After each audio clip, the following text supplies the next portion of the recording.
Meet Ron, a former guardian angel to the stars, Diddy, Jay Z, and Beyonce.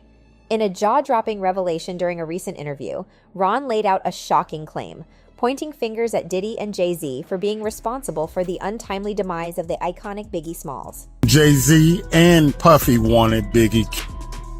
People keep forgetting he hadn't turned 25 yet. He was still 24 when he died. I was offered $30,000 to perform a hit on Biggie Smalls. March 1st of 1997, I was approached by Diddy to perform a hit on one of his artists, finding out that he wanted all the rights. The chilling encounter allegedly took place on March 1st, 1997, when Eddie made an offer that sent shivers down Ron's spine. $30,000 was the price tag for carrying out a dark deed: assassinate Biggie Smalls. However, the plot thickened when Ron realized that Diddy's motive went beyond the mere elimination of a rival artist. Diddy's true intention, according to Ron, was to seize complete control over Biggie's valuable music catalog. Such a revelation turned his heart against the sinister plan, and he bravely declined the dangerous offer, putting his own life on the line for what he believed was right. But the tragic tale doesn't end there. Despite over 2.5 decades having passed since the heart-wrenching loss of Biggie, justice remains elusive as the perpetrators of the crime continue to evade identification. The shadow of silence surrounding his death persists, leaving us all bewildered and mourning for the iconic artist whose light was extinguished too soon.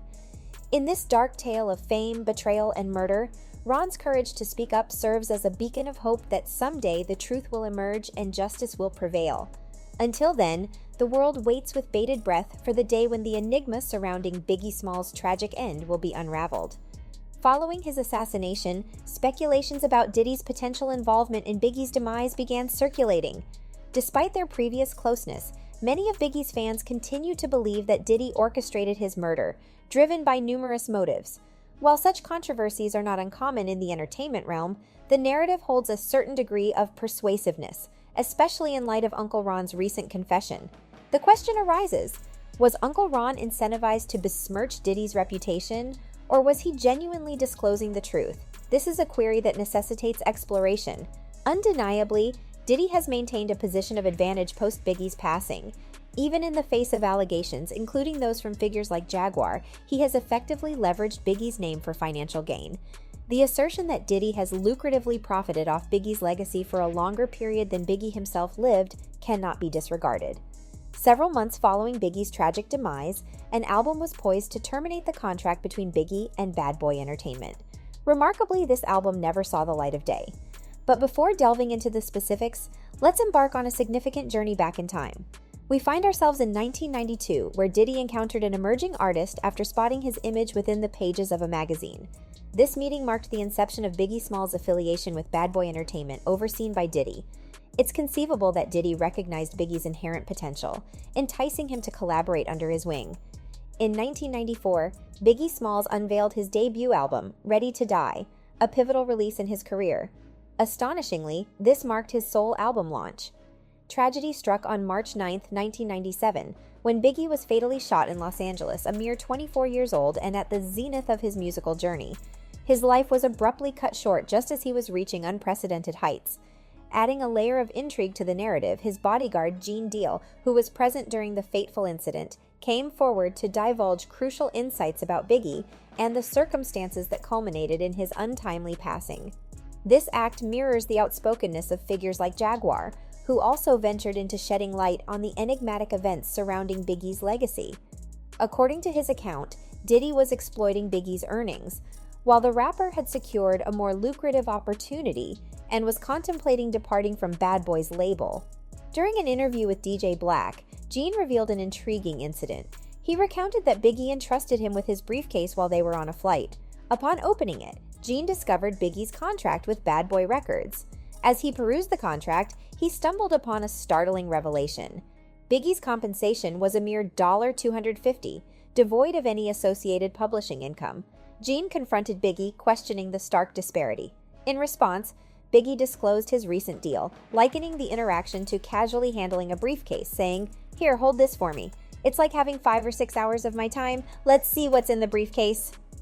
Within that briefcase, Gene encountered the terms of Biggie's contract, detailing initial sums of $250,000 upon signing, an additional $250,000 for achieving bingo gold, and subsequent increments.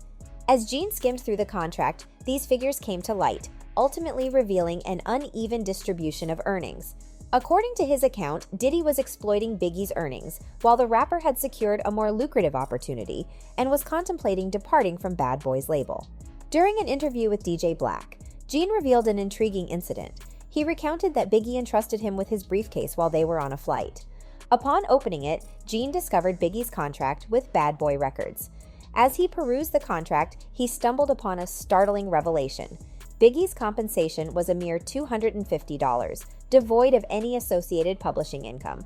During his lifetime, Biggie's experience was a blend of blessings and hardships. There was a dual aspect to his association with Diddy, which held both positive and negative implications. Their partnership initially propelled them into the limelight, symbolized by their presence on the cover of magazines like The Benjamin. This marked the period when Diddy polished their image, making them appear stylish and sophisticated in suits. However, in the process, he also exerted control over their creative output, requiring them to write lyrics for his benefit and consequently claiming their publishing rights. This viewpoint finds agreement with 50 Cent, who echoes a similar sentiment. While he doesn't overtly state Diddy's involvement in Biggie's demise, he does suggest in a song that Diddy possesses knowledge of the incident's perpetrators, but is reluctant to divulge it, fearing repercussions from individuals who were associated with the West Side. The lyrics imply a sense of fear surrounding Diddy's silence on the matter. The commentary extends beyond 50 Cent. Mace, a former artist formerly signed to Bad Boy Records, expressed his perspective through a track named Oracle 2.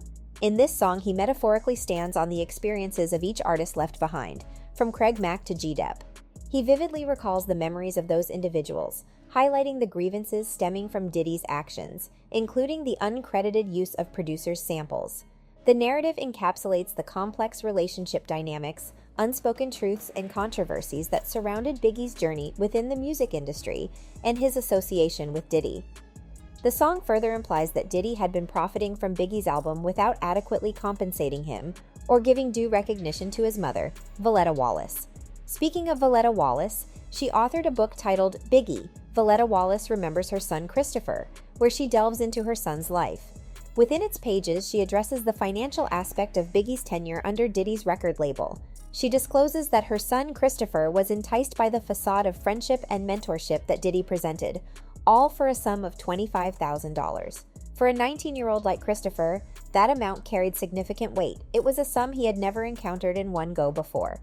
It proved to be enough to nurture his trust and loyalty towards Diddy, effectively fostering an unwavering commitment. In summary, the narrative sheds light on the intricate dynamics of exploitation, financial manipulation, and trust that marked Biggie's relationship with Diddy and the record label. Presented with the promise of friendship and mentorship, Diddy enticed my son with a sum of $25,000. This monetary offer held considerable weight for Christopher, who, at just 19 years old, had never encountered such a substantial amount in his life before. It proved sufficient to instill in him the belief that Diddy was committed to going to great lengths for his sake. It was an amount that could easily purchase unwavering devotion and loyalty, effectively nurturing a bond of blind affection. This initial statement aligns with the assertions made by Gene Deal regarding Biggie's contract with Bad Boy Records. Moreover, it implies the authenticity of Gene's claims, as a coherent narrative begins to emerge. The pieces of the puzzle are finally coming together, substantiating Gene's account of Biggie's intentions to depart from the label. Ron's recent video confession lends further weight to these claims. In his own words, Biggie had indeed harbored plans to sever ties with Bad Boy Records. His motivation was rooted in a sense of exhaustion from being manipulated and exploited by Diddy. This perspective aligns with Biggie's repeated expressions of frustration and a desire to break free from being utilized and mistreated. He believed himself to be greater than the confines of Bad Boy. Ron wasted no time in offering a compelling rationale for Jay Z's purported desire to eliminate Biggie. According to him, Jay Z aimed to remove Biggie from the equation in order to secure his own ascent to becoming the preeminent and most sought-after figure in the hip-hop realm.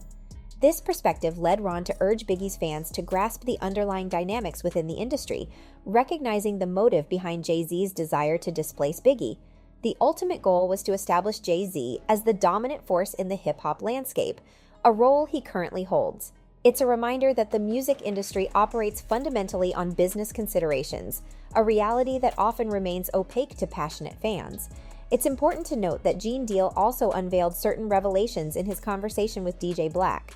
He recounted a behind-the-scenes exchange with Diddy where the latter candidly expressed his primary focus on monetary gain. Diddy reportedly indicated that he prioritized profitability above all else, even if it meant the demise of Tupac and Biggie.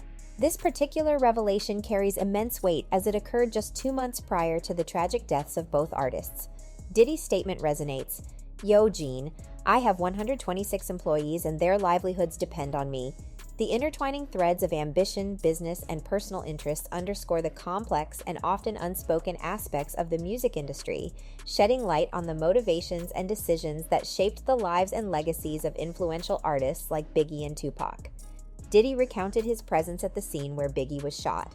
He disclosed that prior to Biggie being targeted, the shooter initially approached him. Additionally, Diddy disputed the accuracy of the composite sketch that was created to depict Biggie's assailant.